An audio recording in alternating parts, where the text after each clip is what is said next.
السلام عليكم. حكمة وعبرة.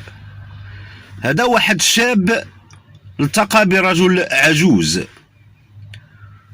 فسأله، قال له: يا شيخ، أنت كبير في السن ولكن تبدو ما زلت شابا، لماذا؟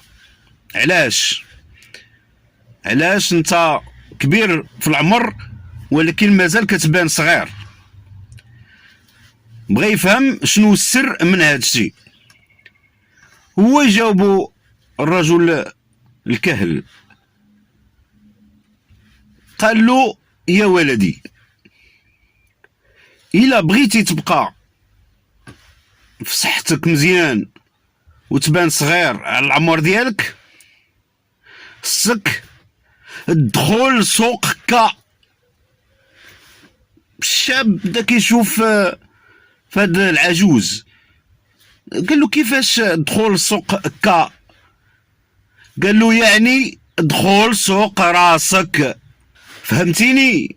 دخول سوق راسك وانت تكون بحالي صافي.